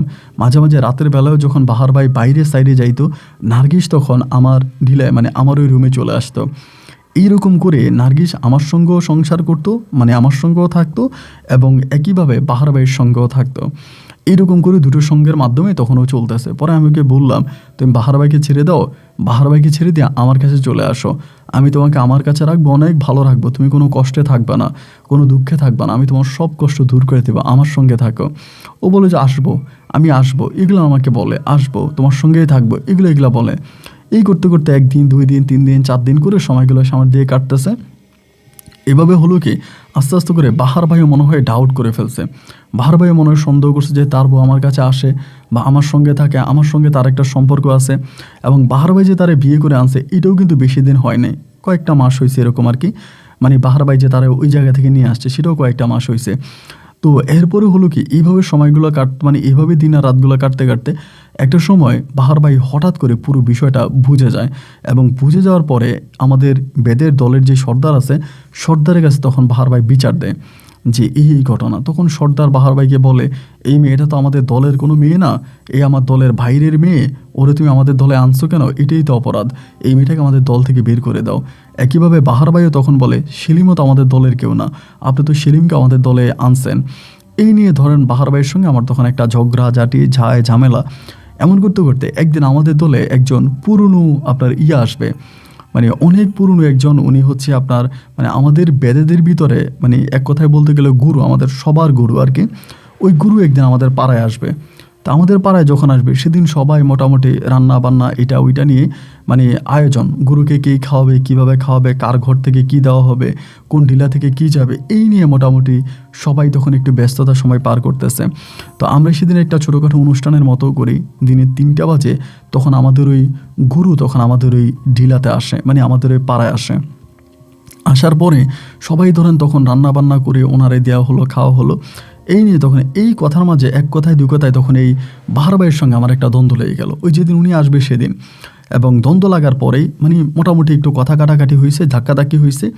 এবং সে জায়গার ভিতরেই তখন এই আমাদের মানে যিনি বর্তমান সর্দার ছিলেন, বর্তমান সর্দার আমাদের ওই গুরুকে বলে যে এইভাবে আমাদের পাড়ার মধ্যে একটা ঝামেলা চলতেছে, এই ছেলেটা আমাদের পাড়াতে নতুন আসছে, ও আগে বহুদিন ধরে এই বেদেপল্লীর সঙ্গে ছিল এবং ও কিন্তু সমতলের মানুষ। আর এই যে ও মানে আমাদের বাহার ভাইয়ের কথা হলো, বাহার ভাই মানে বলতেছে বাহার একটা মানে মেয়েকে নিয়ে চলে আসছে আমাদের ওই বেদে পাড়ার ভিতরে, এই নিয়ে ওদের দুজনের মাঝে দ্বন্দ্ব। তো গুরু জানি কেমন হাসতেছিল, উনি এই পারে হচ্ছিল আপনার খালের পারে বসেছিল, মানে খালটা এই পারে, উনি এই পারে বসে, শুনলে অবাক হয়ে যাবেন। এরপরে যেটা হইলো, এরকম গুরু হাসতেছে, খাওয়া দাওয়া করছে করে সেলিম মানে বলতেছে, বাহার ভাইকে বলতেছে, আপনি বিয়ে করছেন মেয়েটাকে? বলে হ্যাঁ, ওনাকে ডেকে আনেন। তো এই কথা যাওয়ার পরেই মানে উনি তখন গেল যে ওই মেয়েটারে ডাকার জন্য, মানে ওনার ওয়াইফ নার্গিসকে ডাকার জন্য। যখন নার্গিসকে ডাকার জন্য উনি গেল, উনি নার্গিসকে ডাকতেছে যে আসো আসো, তো নার্গিস আসে না। কয়েকটা ডাক দিল কিন্তু নার্গিস এই টিলা থেকে আর বের হয় না। বেরই না হওয়ার পরে সে আবার ওইখানে আসছে, আয়সা বলতেছে যে গুরু আমার ওয়াইফ তো ঘর থেকে বেরোচ্ছে না, মানে আপনার নৌকা থেকে বেরিয়ে আসতেছে না। পরে আমারে বলল তুমি যাও। বাহার ভাই তখন আমার হাত ধরে ফেলছে, তুই যাবি কেন, আমার বউয়ের কাছে আমি যাব, আমি প্রয়োজনে তাকে জোর করে নিয়ে আসবো। এই কথা বলার পরে বাহার ভাই তখন আবারও যাচ্ছিল, গিয়ে তার বউকে আনার অজস্র চেষ্টা করে কিন্তু তার বউ আর আসে না। তার বউ যখন আসে না, পরে তিনি এখান থেকে আবারও ব্যর্থ হয়ে ফিরে আসে। আয়সা ওস্তাদের সামনে বলতেছে যে গুরু আমার বউ তো আসে না, আমি কি করব। পরে তিনি একটা হাসি দিয়ে বলে, তোর বউ আমার সামনে আসবে না, কারণ তোর বউ আমার সামনে আসার মতো সৎ সাহস তার নাই। পরে আমিও তখন তাকে আসি, বাহার ভাইও তখন তাকে আসে। এর ভিতরে গুরু তখন লাফ দিয়ে উঠছে, উঠে বলতেছে যে এখান থেকে যা, এরকম করে বলছে, এখান থেকে যা, খুব জোরে করে বলল। তো এইটা বলার পর আমার কাছে মনে হয় ওনার কথার সঙ্গে যেন মানে ওই বাহার ভাইয়ের বউ যে নৌকাতে আছে নার্গিসের নৌকাটা মনে হয় কাঁপতেছে ওনার সঙ্গে। এবার যখন উনি ধমক দিয়ে বলল, মুহূর্তের মধ্যে আমরা দেখলাম কি নার্গিস ওই নৌকা থেকে বের হয়ে হঠাৎ করে ঝাঁপ দিছে, মানে খালেতে ঝাঁপ দিছে। খালের কিন্তু তখন স্রোত ছিল, মানে পানির কিন্তু স্রোত ছিল। খালেতে ঝাঁপ দেওয়ার পরেই এইদিকে বাহার ভাই দিছে দৌড়, জন্য পানিতে ঝাঁপ দিছে, বাহার ভাই দৌড় দিছে। দৌড় দেওয়ার পরেই তখন এই বাহার ভাই করলো কি, ওইখানে লাফ দেওয়া ওরে মানে খোঁজাখুঁজি করতেছে। তো এখন কি বাঁধের পানিতে বেশি চলে গেল না কি হলো, মানে ওইটা কেউই বলতে পারে না। মানে খোঁজাখুঁজি করতেছে এই জায়গায় ওই জায়গায়, বিভিন্ন জায়গায় খুঁজতেছে, পায় না। না পাওয়ার পরে বাহার ভাই তখন দৌড়ে আসছে, আইসা বলে যে গুরু এটা কি হইল। তো ওই গুরু তখন বলতেছে যে এটা কোনো মেয়ে ছিল না। পরে বলতেছে যে এই মেয়েই ছিল, কিন্তু তার সঙ্গে যেটা ছিল এটা খুব খারাপ ছিল। এটা তোমাদের ওই বেদেপুলের ভিতরে দ্বন্দ্ব লাগিয়ে তোমাদের মাঝে এক ধরনের বিভাজন তৈরি করার চেষ্টা করেছে। একটা কাজ করো, সব কিছু বন্ধ রাখো, যে চলে গেছে তাকে খুঁজতে যেও না। তো বাহ ভাই তখন মোটামুটি পাগলের মতো হয়ে গেল যে আমার বউ চলে গেল, এটা কেমন কথা। তো গুরু তখন সান্ত্বনা দিল, সান্ত্বনা দিয়ে এখান থেকে চলে গেছে। তো চলে যাওয়ার পরে এই যে ও পানিতে ঝাঁপ দিল, মানে খালে ঝাঁপ দিল, সবার একটা ধারণা যে ও ঝাঁপ দিয়ে ওই পানির সঙ্গে চলে গেছে, মানে খালের পানিতে ভেসে চলে গেছে। তো এর কোনো ঘটনা আমরা কেউই বুঝতে পারতেছিলাম না যে আসলে কি হয়েছে, মানে ও কই চলে গেছে। এই যে পানিতে ঝাঁপ দিল, ঝাঁপ দিয়ে ও কোথায় চলে গেছে এটা আমরা কেউই বুঝতে পারতেছিলাম না। এভাবে প্রায় 2 দিন 3 দিন কেটে গেল। বাহার ভাইয়ের খাওয়া দাওয়া বন্ধ, উনি সারাক্ষণ এখানে পড়ে আছে। এবং যে ওস্তাদটা আমাদের এখানে আসছিল তিনিও কিন্তু খুব ভয়ানক, মানে সে খুবই আপনার টাইপের, মানে কি বলে আপনার গুরু টাইপের আর কি। এবং বেদেপল্লীর ভিতরে তার সঙ্গে খুব খারাপ কিছু আছে, এটা সবাই জানে। তো এবার আমি কয়েকটা দিন পরে এই ঘটনার তদন্ত করার জন্য, মানে এটা কী হইলো, কেন হইলো, এটা জানার জন্য এই গুরু আমাদের সিলেটে যে জায়গায় থাকতো সেই জায়গার ঠিকানা আমাদের বর্তমান ওস্তাদের কাছ থেকে, মানে আমি বর্তমান সর্দারের কাছ থেকে নেই। এবং সর্দারের কাছ থেকে নিয়ে আমি সেই বেদেপুলের সর্দার যিনি ছিলেন আমাদের সবার গুরু, তার এলাকাতে যাই বা তার ঢিলাতে যাই। যাওয়ার পর ওনার সঙ্গে দেখা হয়। দেখা হলে পর আমি জিজ্ঞেস করলাম যে আসলে গুরু কি হয়েছে ঘটনা, আমি তো কিছুই বুঝলাম না। উনি আমাকে বলে তুমি আমাদের সঙ্গে আসছো, তুমি তো আমাদের দলের মানুষ না, কেন আমাদের দলের সঙ্গে আছো? তুমি তোমার দলে যাও, বিয়ে শাদী করো, তুমি আমাদের দলের সঙ্গে কেন আছো? আমি বললাম দেখেন, আমি আপনাদের দল ছেড়ে চলে গিয়েছিলাম। আমি আমার পরিবারে যাওয়ার পর আমার পরিবার আমাকে বিয়ে করানোর জন্য অনেক চেষ্টা করেছে, কিন্তু তারা আমাকে বিয়ে করাতে পারেনি। আর বিয়ে করাতে পারেনি বলে আমি পুনরায় এই দলে আবারও এসে যোগ দিয়েছি। তো ওই ওস্তাদ তখন আমাকে বলে তুমি কি বিয়ে করতে চাও? আমি বললাম জি চাই। বলে তাহলে যাও, তোমার পছন্দের মানুষটাকেই তুমি বিয়ে করো। আমি বললাম আমার পছন্দের মানুষ যে ছিল সেটা তো আপনি জানেন, আপনি যেহেতু গাইবি জানেন, তা আপনি তো জানেন আমার পছন্দের মানুষ কে ছিল। সে তো এইভাবে ঝাঁপ দিয়ে দিছে খালেতে। পরে বলে সে খালেতে ঝাঁপ দেয় না, সে তার বাড়িতে চলে গেছে, তুমি তার বাড়িতে গেলে তাকে পাবা, যাও। আমি বললাম তার বাড়িতে গেলে তারে পাবো? সে কি তার বাড়িতে আছে? বলে হ্যাঁ, সে তার বাড়িতেই আছে, তার বাড়িতে গেলে তারে পাবা, তাকে বিয়ে করো। আমি বললাম, মানে আমি তখনও বুঝতে পারতেছিলাম না যে উনি আমাকে কী ধরনের কথা বলতেছে, মানে কি বলতেছে। পরে আমি চিন্তা করলাম যে এটা কী ধরনের কথা বললো। আচ্ছা ঠিক আছে, আমি তাইলে যাই। এই কথা বলার পরে আমি তখন এই বেদেপল্লীর মানে শেষে যেখানে কাজ নিয়েছিলাম, শেষে যে দলের সঙ্গে যোগ দিয়েছি সেই দল থেকে আমি তখন বেরিয়ে যাই। সেই দল থেকে বেরিয়ে আমি তখন আমার পাড়ায় চলে যাই, মানে আমার এলাকায় চলে যাই, আমার বাড়িতে চলে যাই। বাড়িতে যাওয়ার পরে আমি তখন ওই যেই দলে আমি প্রথমে গিয়েছিলাম, যে দলের সর্দার আমাকে প্রথমে তার দলে নিয়েছিল, সেই এলাকায় আমি আবারও যাই। এবং সেই এলাকাতে যাওয়ার পরে আমি সেই নার্গিসের খবর নেই যে নার্গিস পাড়াতে আছে কিনা, যে নার্গিসকে নিয়ে পালায়ে গেছিল বাহার ভাই, সেই নার্গিস পাড়ায় আছে কিনা। পরে খবর নিয়ে জানতে পারি যে নার্গিস ওই পাড়াতে আছে, নার্গিস ওই পাড়াতে আছে। পরে আমাদের এলাকার ঘটক দ্বারা তখন নার্গিসের পরিবারের কাছে আমি বিয়ের প্রস্তাব পাঠাই।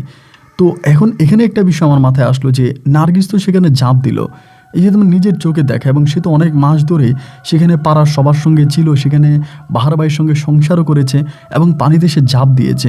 এরপরে সে কীভাবে এখানে আসলো এটার ব্যাখ্যা আমি তখনও জানতাম না, এটা পরে জানতে পারি।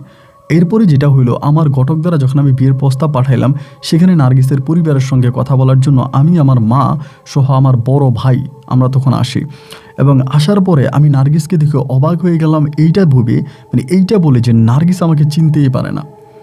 ওর সামনে যখন নিয়ে গেল, ওর মা বলল আমাদেরকে, ওর পরিবারের সম্বন্ধে জানতে পারলাম নার্গিস ছোটোবেলা থেকেই জিন দ্বারা আক্রান্ত ছিল, মানে ছোটোবেলায় থেকে তার সঙ্গে একটা পরি বা জিন ছিল এবং সেটা তাকে খুব বিরক্ত করতো। এটার জন্য তার মা তাকে বিভিন্ন কবিরাজ কাছে নিয়ে যায়, বিভিন্ন হুজুরের কাছে নিয়ে যায়, তার শরীরে পানি বন্ধ দেয়, তাবিজ দেয়, কিন্তু এতে কোনো কাজ হয় না।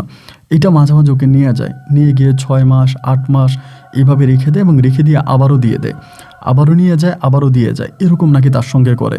এবং গত কিছুদিন আগেও নাকি সে প্রায় 8 মাসের মতো বাড়ির বাইরে ছিল। 8 মাস কোথায় ছিল না ছিল তারা কেউই বলতে পারে না। এবং 8 মাস পরে সে নাকি বাড়িতে এসে তার মায়ের ডাকাডাকি শুরু করছে। তো সবাই তখন তারে বলতেছিল তুই কোত্থেকে আসলে, 8 মাস কোথায় ছিলে? এবং ওই 8 মাসও কোথায় ছিল তার কোনো স্মৃতি নাকি তার মনে নাই। তো এইরকম একটা পাগল মেয়েকে আমি বিয়ে করার জন্য প্রস্তাব পাঠাইছি। আমার মা তখন মোটামুটি বিষয়টাতে রেগে গেল যে না, এটা হতে পারে না, এরকম মেয়ের আমি তোরে বিয়ে করাবো না। আমি আমার মাকে বললাম যে না, এই মেয়েটাকে আমার ভালো লাগছে, আমি তারে বিয়ে করবো। আমার মা বলে তো পাগল, এই কয়েকদিন পর পর হঠাৎ করে কই জানিয়ে চলে যায়, 3 মাস 4 মাস 6 মাসের কোনো খবর থাকে না, এ আবারও ফিরে আসে, তা এরকম একটা পাগল মেয়েকে তুই বিয়ে করবি? আমি বললাম আমি একে বিয়ে করব। তা আমি ওকে বিয়ে করবো। মারে বলতেছি মানে ওর যে বাহার ভাইয়ের সঙ্গে সংসার বা বাহার ভাইয়ের সঙ্গে ওর প্রেম ভালোবাসা বা বাহার ভাইয়ের সঙ্গে পালিয়ে যাওয়া, এইসব কোনো কিছুই নাকি তার মনে নেই এবং এইসব কিছুই সে মানে স্বীকারই করে না। এবার আমি আমার মাকে বললাম যে মা, তারে বিয়ে করব, তুমি এটা ঠিকঠাক করো। মাকে বলার পরে মা তখন রাজি হয় না এবং একটা পর্যায়ে আমার ভাই বোনরা যারা আছে তারা মাকে বুঝাইলো যে আমি যেহেতু বিয়ে করতে চাই, আম্মা যাতে রাজি হয়। এক পর্যায়ে আমার মা তখন রাজি হলো। রাজি হওয়ার পরে আমি তখন এই নার্গিসকে পুনরায় বিয়ে করি এবং পারিবারিকভাবে বিয়ে করে আমি তখন তাকে আমার বাড়িতে নিয়ে আসি। এবং বাড়িতে আনার পরেই মানে মাঝে মাঝে আমি তার সঙ্গে থাকতেছি, সংসার করতেছি, তখন কিন্তু ওই যে বাহার ভাইয়ের সঙ্গেও কোনো যোগাযোগ নাই এবং বেদেপল্লীর কোনো দলের সঙ্গে আমি কোনো যোগাযোগ করি না। আমি টোটালি একদম আলাদা হয়ে যাই, মানে টোটালি আলাদা হয়ে আমি আমার পরিবার নিয়ে থাকতেছি, মাঠে ঘাটে কাজ টাজ করি, পরিবারের সঙ্গে তখন সময় কাটাইতেছি। ও কিন্তু বেদেপাড়া থেকে আমি ওকে নিয়ে মানে আপনার ওই ওদের গ্রাম থেকে ওকে আমি নিয়ে আসি বিয়ে করে। এইভাবেই সময়গুলো কাটতেছে। এরকম করতে করতে প্রায় বেশি দিন না, প্রায় আপনার মাস 2 মতো ওর সঙ্গে আমি ভালো ছিলাম, স্বামী স্ত্রীর সম্পর্কে ভালো ছিলাম। আমাকে মাঝে মাঝে জিজ্ঞেস করতাম, তুমি বাহার ভাইকে চিনো? না। তুমি অমুক জায়গায় বেদেপল্লীকে চিনো? না। এগুলো বললেও কোনোটাই ও স্বীকার করতো না। 2 মাস পরে আস্তে আস্তে রাতের বেলা আমি দেখি ও বাহার ভাইয়ের কথা বলে। ধরেন দুজনে রাতের বেলা একসঙ্গে শুয়ে আছি, শুয়ে থাকা অবস্থায় ও হঠাৎ করে বলে, বাহার কি আসবে? আমারে বলে। তো আমি বললাম কী বলে, মানে বাহার আসবে এগুলো কি বলে? তখন আমি বুঝতে পারলাম যে তার ভিতরে ওই খারাপ জিনিসটা আবারও আসা শুরু করেছে। এবং এরপরে আমি আমাদের সেই ওস্তাদ, যে ওস্তাদের মাধ্যমে আমি ওকে পেয়েছিলাম, সেই ওস্তাদের বাড়িতে আমি আবারও যাই। যাওয়ার পরে তিনি ওস্তাদ তখন আমাকে একটা তাবিজ দেয়। তাবিজ দিয়ে বলে, মেয়েটাকে হয়তো রাখা সম্ভব হবে না, তাকে আগে পরে নিয়ে যাবে, তারপরেও তুমি তাবিজটা নিয়ে যাও। যদি এই তাবিজটা ব্যবহার করে দেখো যে মেয়েটাকে রাখা যায় কিনা, তবে খবরদার বাহারকে তার সামনে কখনো নিও না, কারণ এতে খারাপ হবে। তাই আমি বললাম যে ঠিক আছে। আমি তো আর ওই বাহার ভাইয়ের সঙ্গে সম্পর্ক নাই, বেদেপল্লীর কারোর সঙ্গে কোনো সম্পর্ক নাই, শুধু ওই ওস্তাদের কাছে গিয়েছিলাম। ওনার কাছ থেকে তাবিজ এনে পরে আমি মেয়েটাকে পড়াই। পড়ানোর পরে মানে আমার ওয়াইফকে পড়াই, এরপরে সে কিছুটা ভালো হয়, আর মোটামুটি ভালো হয়, কিন্তু ওর কোনো সন্তানাদি হয় না, আর সন্তান হবেও না। এটাও আমাকে সেই যার কাছ থেকে তাবিজ এনেছিলাম তিনি আমাকে বলল। এইভাবে 1 দিন 2 দিন 3 দিন করে সময়গুলো কাটতেছে, ওর সঙ্গে থাকতেছি, মাঠে ঘাটে কাজ কাম করতেছি। তো পরিবারের সবাই আমার সঙ্গে খারাপ ব্যবহার করে, আমার ভাই বোন, মানে ভাইয়ের বউ, ভাইয়ের বাচ্চা কাচ্চা সবাই। কেন আমি ওরে বিয়ে করলাম, ওরে কেন বিয়ে করলে পাড়ায় মানে বাড়িতে আনলাম, ওর সঙ্গে কেন আমার সম্পর্ক, এটা আসলে কেউ মেনে নিতে পারে না, কারণ জেনে শুনে আমি একটা পাগলকে বিয়ে করছি। এইভাবে প্রায় 8 মাস মতো আমার সঙ্গে ছিল এবং 8 মাস ওর ভিতরে কোনো সমস্যা দেখি নাই। 8 মাস পরে একদিন হঠাৎ করে আমারে বলে ও বাড়িতে যাবে। আমারে বলে আমি বাড়িতে যাব, আমার আব্বা আম্মার জন্য খুব কষ্ট হইতেছে। তো আমি, ভালো কথা, তুমি বাড়িতে যাবা, তোমার আব্বা আম্মাকে দেখতে যাবা। আমি তারে সাথে করে বাড়িতে নিয়ে আসছি। বাড়িতে নিয়ে আসার পরে মানে সর্বশেষ যে ঘটনাটা, বাড়িতে আনছি, আনার পরে সে তার আব্বা আম্মার সঙ্গে দেখা করছে। সবাই, আবার সে দেখতে খুব সুন্দর ছিল, কিন্তু যার জন্য পাড়ার সবাই তারে আদর যত্ন করতো, ভালোবাসতো। এই যে মাঝে মাঝে হঠাৎ করে চলে গিয়ে 3 মাস 4 মাস 6 মাস কই থাকতো, আবার কিভাবে ফিরে আসতো, যেই পোশাকে যেত ওই পোশাকেই ফিরে আসতো, কোথায় থাকতো, কিভাবে আসতো, এটা কেউই বলতে পারতো না।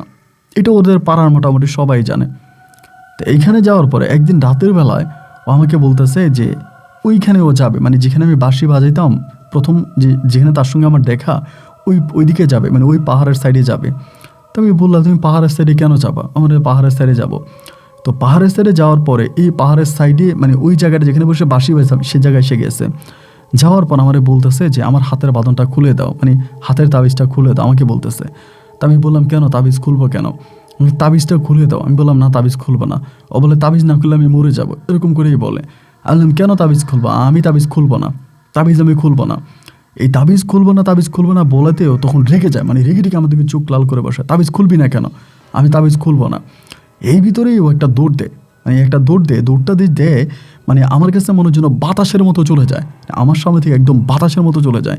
এবং বাতাসের সামনে থেকে আমার মতো গিয়েই যে পাহাড়টা ছিল মোটামুটি পাহাড়ের উঁচায় চলে যায়।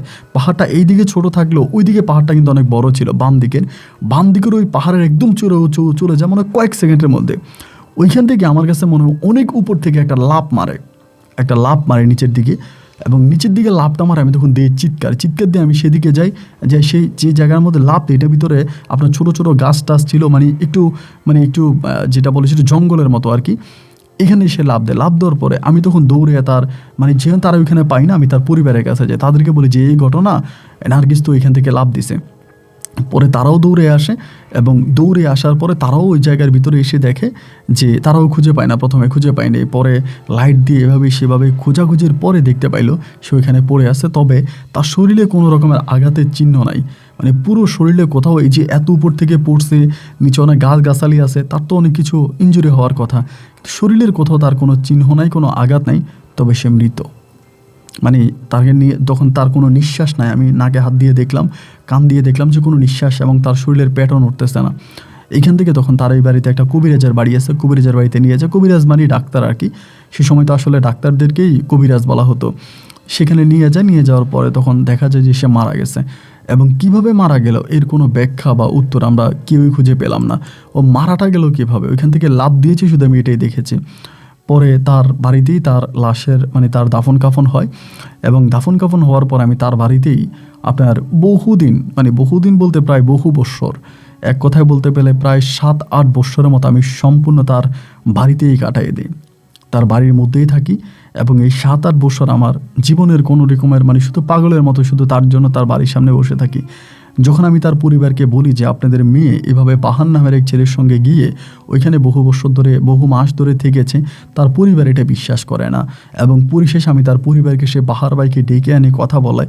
বাহার ভাইও বলে হ্যাঁ তার সঙ্গে ওখানে সংসার করেছে, এবং সেই বেদেপল্লীর অনেক মেয়েরাই ছেলেরাই তাকে দেখেছে, তারাও তখন সাক্ষী দিল। কিন্তু তার বাবা মা এর কোনো ব্যাখ্যা বা উত্তর দিতে পারল না যে কীভাবে ওইখানে গেল। এবং সেই ছোটোবেলা থেকে মানে তার বয়স যখন প্রায় 8 বছর তখন থেকে নাকি এটা হতো, তার বয়স যখন 8 বছর তখন থেকেই সে মাঝে মাঝে চলে যেত, এবং মাঝে মাঝে গিয়ে 1 বছর 1.5 বছরও হতো, আবার 6 মাসও হতো, 8 মাসও হতো, যেই পোশাকে যেত ওই পোশাকেই ফিরে আসতো। কিন্তু এই সময়টাতে ও কই থাকতো তার পরিবারের কেউই বলতে পারতো না। আমার এই ঘটনা আমার এলাকার প্রায় সব মানুষরাই জানে, অনেকেই এখন বিশ্বাস করে, বা নতুন জেনারেশনের অনেকেই এটা বিশ্বাস করতে চায় না। আপনার গল্পগুলো ভালো লাগলো তাই আমার গল্পটা আপনাকে বললাম। যদি আপনি এটা সত্যতা প্রমাণ করতে চান, ওর কবর এখনও আছে এবং ওর এলাকার সব মানুষ এটা এখনও জানে যে ঝাঁপ দিয়ে মারা গেছে, এবং আপনি চাইলে তার পরিবারে আসতে পারেন। যদিও তার পরিবারে এখন কেউই বেঁচে নাই, ওর বাবা মা দুজনেই মারা গেছে। আমিও জীবনের শেষ বয়সে এসে দাঁড়িয়েছি, এরপরে আমি আর বিয়ে শাদী করিনি, যে কোনো সময় আমিও মারা যাব। এই সময় এসে আপনার গল্পগুলো ভালো লাগে আমি শুনি, এবং আমার এক দুঃসম্পর্কের ভাতিজার মাধ্যমে আপনাকে আমার কথাগুলো লিখে পাঠালাম। ভালো থাকবেন, আসসালামু আলাইকুম। প্রিয় বন্ধুগণ, শুরুতেই সবাইকে বলবো আমাকে মাফ করে দিবেন, কারণ এই যে গল্প আমি এটার কোনো মানে আমি নিজে এটার কোনো কিছু কুলকিনারা খুঁজে পাই নাই। উনি বয়স্ক একজন মানুষ, তার ছবি যিনি পাঠিয়েছেন ওনার নাম হচ্ছে সাজ্জাদ আহমেদ রনি। রনি ভাই, রনি হচ্ছে সিলেটের একজন মানুষ, এবং তিনি সেলিম ভাইয়ের সঙ্গে যেভাবে পরিচয়, এবং এই রনি সাহেব আমার গল্প শোনে, তিনিও মোটামুটি আপনার মধ্যবয়স্কের কাছাকাছি। তিনি আমাকে সেলিম ভাইয়ের গল্পটা পাঠিয়েছে, পুরোটা গল্প তিনিই লিখেছেন, এবং আমাকে সে লোকের ছবিও পাঠিয়েছে। ছবি দেখে যেটুকু বুঝলাম যে তিনি অনেক বয়স্ক হয়ে গেছে, এবং সেলিম ভাইয়ের মাধ্যমে ওই রনি ভাইয়ের মাধ্যমে এও জানতে পারলাম এই সেলিম নামের যে ভদ্রলোক আছে তিনি নাকি আমার গল্প শোনে। সে নাকি এই বয়সে এসে, তার বয়স মানে এখন যতটুকু আমার দেখে ছবি দেখে যা মনে হলো যে অনেক বয়স, মানে হয়তো জীবনের শেষ পর্যায়ে এসে দাঁড়িয়েছে। তো সেই বয়সে এসেও তিনি এই ধরনের গল্পগুলো শোনে। বাট আমি আসলে ওনার গল্পের মানে সিরিয়াসলি বলতে গেলে আমি ওভাবেই বুঝি নাই। তারপরও ওনার সঙ্গে রনি ভাই কথাবার্তা বলে যতটুকু আমাকে বুঝিয়েছে আমি ততটুকু বলার চেষ্টা করেছি। যদি আপনারা কোনো অংশে না বুঝে থাকেন, আপনারা চেষ্টা করবেন, আপনারা কমেন্টে লিখবেন, আমি চেষ্টা করবো আপনাদেরকে উত্তর দেওয়ার জন্য। তবে এই গল্পটা সম্পূর্ণই একটা অলৌকিক গল্প ছিল। এরকম অনেক ঘটনা, যেমন আমার জীবনের একটা ছোট্ট ঘটনা আমি বলি। আমার নানু বাড়ির এক মেয়ে যার নাম ছিল কুলসুম, এটা আমার নিজের একটা ঘটনা, এবং আমি দেখতাম যে মাঝে মাঝে এই কুলসুম সেম ঘটনা ঘটতো, মানে যেটা নার্গিসের সঙ্গে ঘটেছে, যে এইরকম এক ঘটনা ওই কুলসুম মেয়েটার সঙ্গেও নাকি কী জানি ছিল। আমার সম্পর্কে আমার দুঃসম্পর্কের খালামণি হয়, আমার বয়সের সিনিয়র, অনেকটা সিনিয়র, এবং উনিও ভাবে মানে হঠাৎ করে কই জানি চলে যেত, পাওয়া যেত না। 2 মাস 3 মাস 1 মাস 1.5 মাস পাওয়া যেত না, এবং হঠাৎ করে কোত্থেকে বাড়িতে চলে আসতো। সবাই বলতো যে এত মাস তুই কোথায় ছিলি। সেও মানসিকভাবে একটু পাগলে ছিল, এবং সর্বশেষ সে হচ্ছে মারা যায়, নিজে নিজে কারেন্টে ধরে মারা যায়।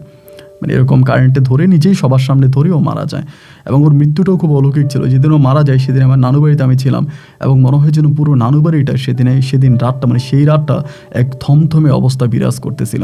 তো এই ঘটনাগুলোর আসলে কোনো ব্যাখ্যা নাই, কোনো উত্তর নাই, এবং এগুলা কেন ঘটে। যেমন রুমে আপনার কুলসুম যখন মারা গেল, ওর নাম ছিল কুলসুম আক্তার রুমা। তো কুলসুম যখন মারা গেল তখন অনেকেই তখন বলতো যে তাকে নাকি স্বপ্নে দেখে, এবং অনেকে এও বলে, অনেকে এটাও দেখেছে যে কবরের উপরে বসে থাকে, এরকম অনেকে দেখেছে, এরকমও অনেক লোকজন কথাবার্তা বলে। তবে এই যে বিষয়গুলো, এগুলো হচ্ছে প্যারানর্মাল বিষয় যা আমরা চোখে দেখতে পাই না। আমি আজকে আরেকটা গুরুত্বপূর্ণ একটা কথা বলি, আমাদের পৃথিবীতে যা কিছু আছে আমরা তার শুধুমাত্র 4% দেখতে পাই। দুনিয়াতে যা কিছু আছে আমরা আমাদের দৃষ্টিতে তার 4%, অনলি 4% দেখতে পাই, 96% আমরা দেখতে পাই না। সুতরাং আমরা যা দেখতে পাই না তাই আমাদের কাছে অবিশ্বাস্য মনে হয়, আর দেখতে না পাওয়া জিনিসগুলোর কোনো প্রমাণও থাকে না।